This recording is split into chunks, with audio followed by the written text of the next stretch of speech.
नमो नमः। शास्त्री प्रतिष्ठा द्वितीय खंड के जो व्याकरण विषयक छात्र हैं उन सबों के लिए आज इत संज्ञा विधायक अनुशासनानि एवं इस विषय को उपस्थापन करते हुए इत संज्ञा विधायक जो सूत्र कहे गए हैं पाणिनि व्याकरण में, उसी के संबंध में कुछ चर्चा करते हैं। तो इत संज्ञा अनुशासनानि चेमानि सन्ति। प्रथमा उपदेशेज नुनासिक इत, द्वितीया हलन्त्यम, तृतीय आदिर्णी तुडवः, चतुर्थः सह प्रत्ययस्य, पंचम चूटु, षष्ठ चरित इति इरित संज्ञा वाच्या, सप्तम लसक्वतधिते। एतानि सर्वाणि पाणिनि सूत्राणि सन्ति। येषाम् अनुशासनानाम् अर्थोदाहरणं प्रत्युदाहरणं निरूपणं विना इत्संज्ञकत्वेन प्रसिद्धानां त्रिमुनि सम्मतानाम् अनुबन्धनानां सम्यग्ज्ञानं दुर्लभम् इति तन्निरूपम् इति प्रस्तूयते। प्रथमः उपदेशेज नुनासिक इत। अत्र सूत्रे जिति कुत्वा भावः आर्षः। उपदेश पदेन च धातु सूत्रादीनि गृह्यन्ते। यथोक्तम रामचंद्रेण धातु सूत्र गणोनादि वाक्यलिंगानुशासनम आगम प्रत्यादेशा उपदेशा प्रकृतिताः। उपदेश पदे विद्वत्सु वैमत्यं वर्तते।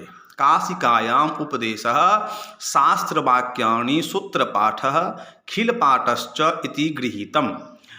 न्यासकारस्तु सूत्रपाठः खिलपाठश्च खिलपाठो धातुपाठः। चकारात् प्रातिपदिकपाठश्चेतीपपाठ।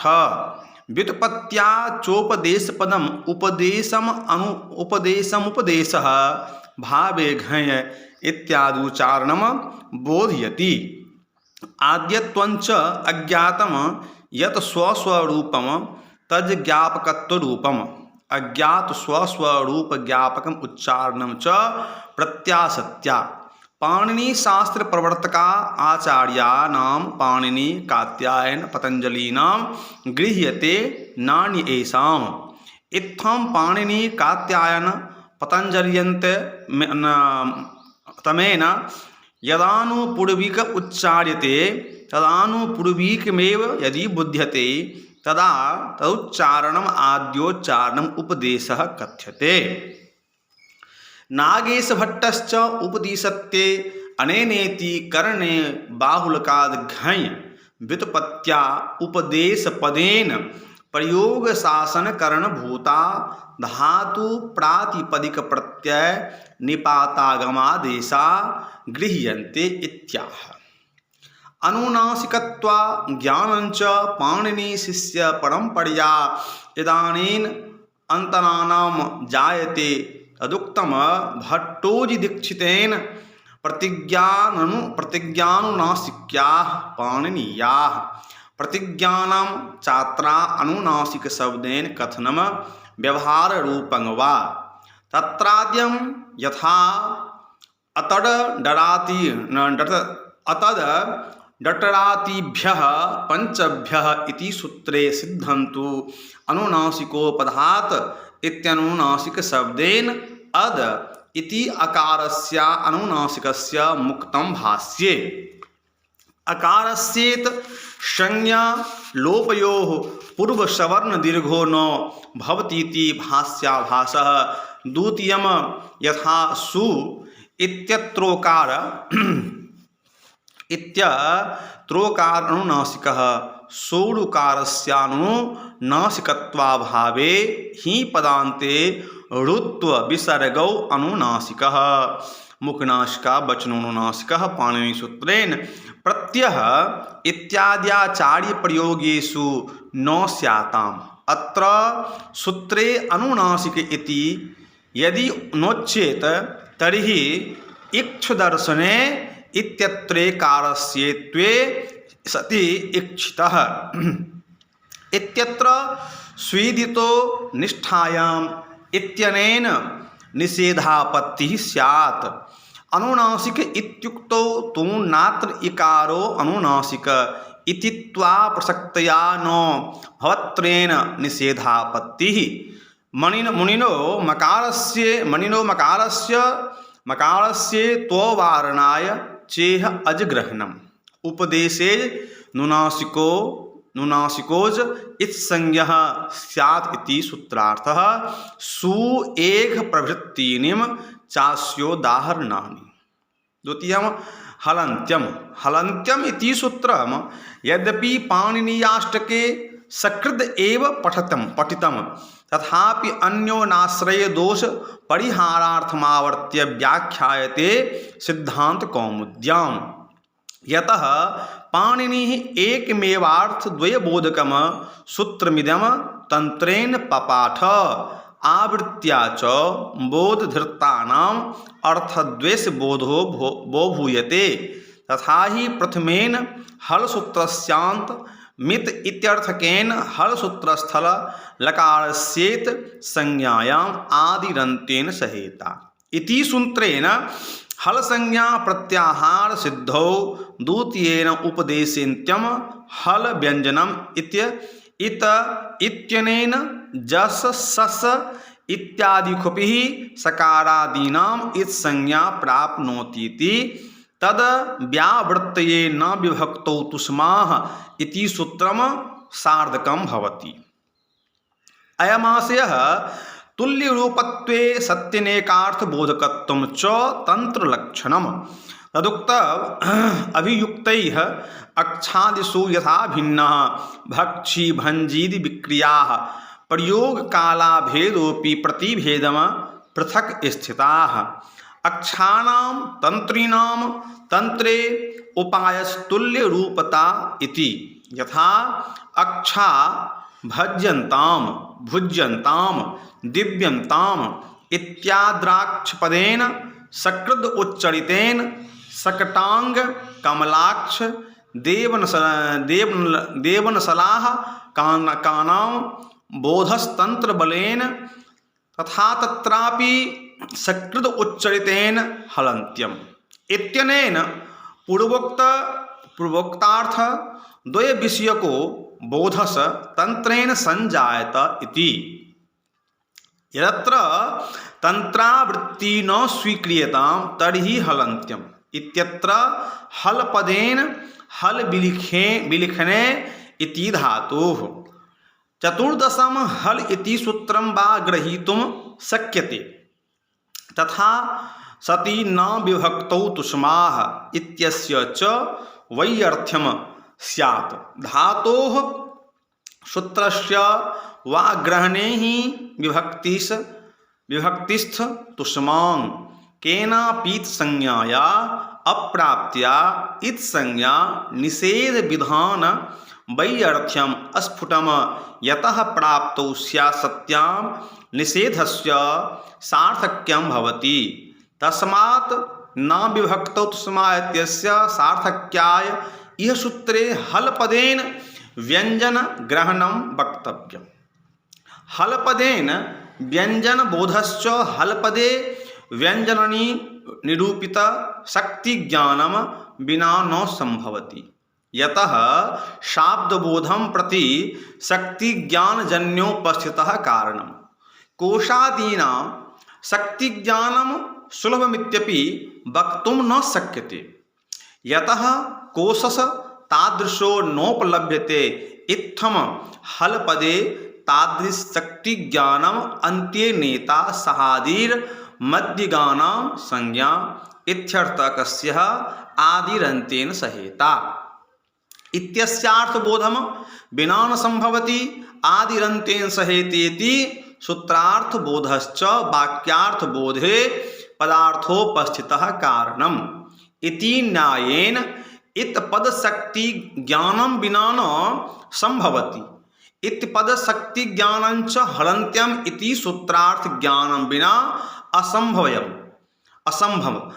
हलन्त्यम इति सूत्रार्थ ज्ञानञ्च हल पदशक्ति ज्ञानाधीनम् एवञ्च लकारस्येत संज्ञायाम हल प्रत्याहार सिद्धि हल प्रत्याहार सिद्धौ चेत संज्ञेति हल पदार्थ ज्ञानाधीन दीनम इत पदार्थ ज्ञानम इत पदार्थ ज्ञानाधीनञ्च हल पदार्थ ज्ञानमिति परस्परापेक्षत्व रूपो अन्योनाश्रयो दोषः प्रसज्यते अतः हलन्त्यम इति संपूर्ण सूत्रम द्विरावृत्यम व्याख्यातम दीक्षितेन तत्र प्रथमं सूत्रम तावद् व्याख्यायते तथा हि सूत्रमिद मेकं पदम मेकपदम यतत्र हलि अन्त्यम इति विग्रहे सौण्डादेराकृतिगणत्वात् सप्तमी सौण्डैः इति सप्तमी समासः सह सुपा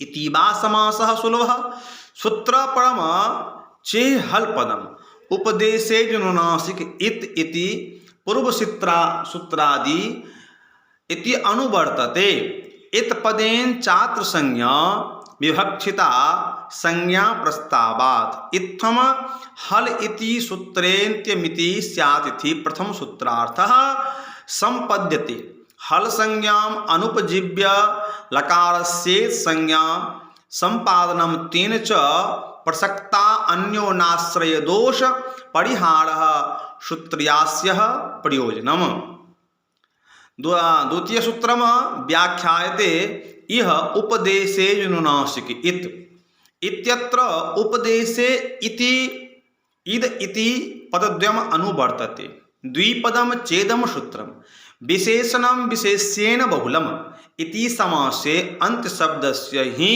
पूर्वनिपातः प्रसज्यते न विभक्तौ तुष्माः इति सूत्रारंभ सामद्यार्थ इह हलपदेन वर्ण समाम्नायस् हकारादि लांत समुदाय घटक वर्ण सदृश वर्णानां व्यंजनस्य ग्रहणम तथा चोपदेशे विद्यमानम अन्त्यम हल व्यंजनम इत संज्ञकम स्यादिति द्वितीय सूत्रार्थः संपद्यते अ इ उन टाप गीप शिप सिंह इत्यादीनि चास्योदाहरणानि सन्ति अत्र उपदेशे इंत इत्यस्य इदमस्थमुः इति थमु प्रत्यय उकारस्योच्चारणार्थस्य निवृत्तौ मकारस्य प्रत्ययान्तत्वेपि यान्तित्वेपि इत संज्ञाया अभावः प्रयोजनम् यतः उपदेशे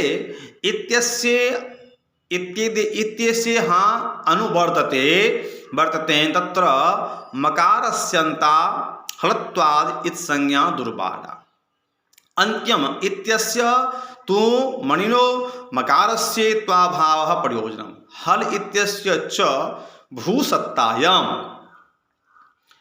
चिरीनोति जिरीनोति इत्यादौ धातो अंतस्य इत्याभावः प्रयोजनम् सत्यां हि तत्रेत संज्ञायां कर्मशः उदितो वा इतीड विकल्पः इदितो नुम धातो पाणिनिसूत्रम इति नुम च स्यातां काशिकायान्तो उपदेशे इत्येव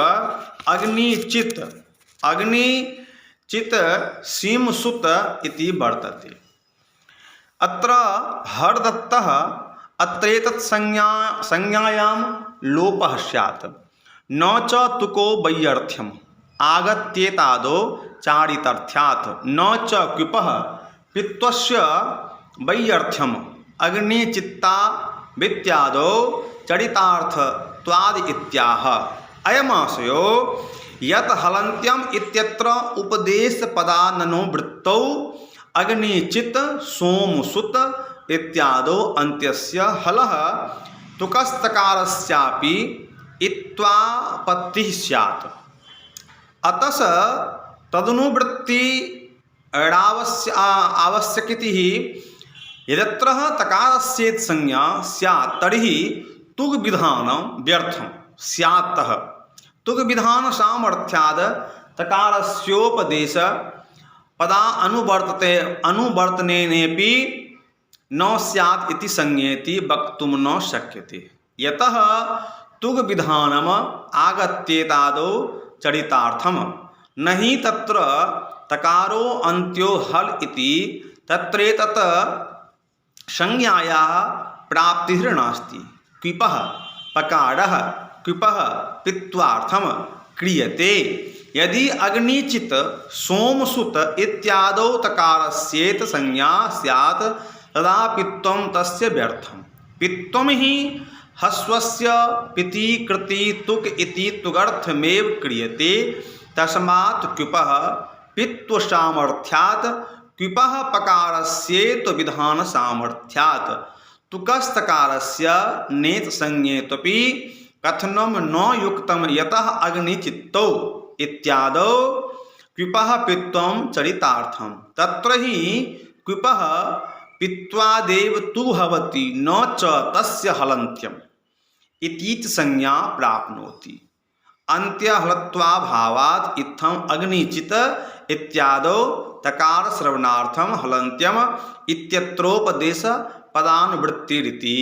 अस्तु एवं प्रकारेण अग्रे अस्ति आदिर्निटुडवः सह प्रत्ययस्य चोटु इति सूत्रस्य व्याख्यानं स भविष्यति। अस्तु नमो नमः।